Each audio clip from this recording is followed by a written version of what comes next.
5 సంవత్సరాల నుంచి పవన్ కళ్యాణ్ గారి సినిమా ఎప్పుడెప్పుడు రిలీజ్ అవుతుంది. తెలుగు రాష్ట్రాల్లో యావత్ ఇండియా మొత్తం వెయిట్ చేస్తున్నది.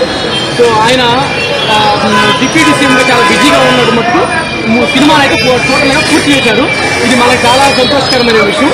సో టోటల్గా హరిహర వీరమల్లు అంటే ఏంటంటే గతంలో మనకి మన భారతదేశం ఇటువంటి సాంస్కృతులకి ఇటువంటి భాషలకి అన్నిటికీ తోడు పోస్తున్నటువంటి భారతదేశం అని ఒక విషయంలో ఔరంగజేబ్ పరిపాలనలో మన కోహినూర్ వజ్రం ఎలా మిస్ అయిందనేది, మన బ్రిటిష్ వాళ్ళు ఎలా దాన్ని ఆక్రమించుకొని ఇతర దేశాలకు తీసుకెళ్లారు అనేది మెయిన్ కాన్సెప్ట్. సో ఈ సినిమా మాత్రం చాలా అద్భుతంగా తీర్చిదిద్దారు, చాలా వండర్ఫుల్ గా ఉంది. ఇది మాత్రం ప్రతి ఒక్క పవన్ కళ్యాణ్ ఫ్యాన్స్ అయితే యావత్ ఎవరి పర్సన్ కూడా గూస్ బంప్స్ ఇచ్చే విధంగా ఉంది. ఇందులో తిరుగులేదు. నేను చాలా పర్ఫెక్ట్ గా నేను ఈ సినిమాని చాలా టాలీ చేసి చూశాను. చాలా అద్భుతంగా నాకు చాలా అంటే పెద్ద సినిమా రిలీజ్ వచ్చినప్పుడు థియేటర్కి తప్పకుండా ఫస్ట్ షో చూడటమే మా యొక్క ప్రేక్షకుడిగా మేము చేసుకున్నటువంటి చాలా హ్యాపీగా ఫీల్ అవుతాము.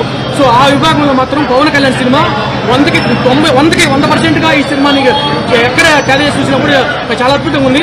నాదర్ గారు, రవిశాస్త్రి గారు, సునీల్ గారు, కోట శ్రీనివాసరావు గారికి ప్రత్యేకంగా నా నమస్కారాలు తెలియజేసుకుంటాను. ఎందుకంటే ఆయన చిట్ట చివరి సినిమా కోట శ్రీనివాసరావు గారిది హరిహర వీరమల్లు అని చెప్పుకోవచ్చు. ఎందుకంటే కోట శ్రీనివాసరావు ఇటీవలే స్వర్గీయులైనారు.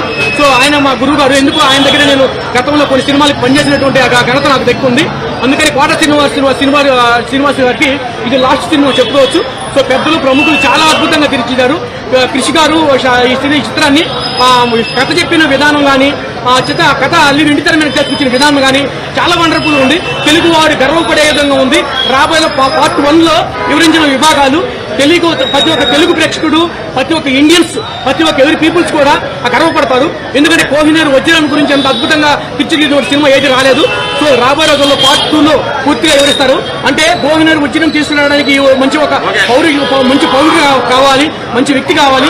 ఆ వ్యక్తి పవన్ కళ్యాణ్ గారు ప్రూవ్ చేశారు. సో పవన్ కళ్యాణ్ గారు ఫ్యాన్స్ కి మాత్రం ఇక పవన్ కళ్యాణ్ జీవితంలో ఇది మాత్రం శాశ్వతస్థాయికి నిలిచిపోద్ది.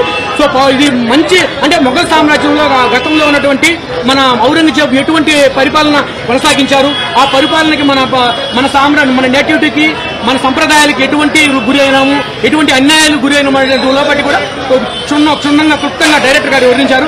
సో ప్రొడక్షన్ వాల్యూస్ ఏఎం రత్నం గారు ఎక్కడ తగ్గలేదు. ఏఎం రత్నం గారు ఇటువంటి చిత్రాన్ని నిర్మించినందుకు ప్రతి ఒక్కరు కూడా ధన్యవాదాలు తెలియజేసుకోవాలి. సో బ్లాక్ బస్టర్, ఇది సందేహం లేదు. సినిమా మాత్రం సూపర్, చాలా బాగుంది. సో ఎక్కడ కొన్ని విషయాల్లో అక్కడక్కడ ప్రేక్షకుడు అనిపించినా కూడా ఆ తట్టి లేపినటువంటి అదే పవన్ కళ్యాణ్ మన ఆడే పంపిణీ కూడా చెప్పారు. పడి లేచినటువంటి కెరటం ఏ విధంగా ఉండదు. Super topic cinema. అంటే మనం ఇంకా రాబోయే రోజుల్లో కొన్ని మాటలు చెప్పాలంటే సనాతన ధర్మాన్ని కాపాడే శివుడు వచ్చాడని చెప్పుకోవచ్చు సినిమా గురించి.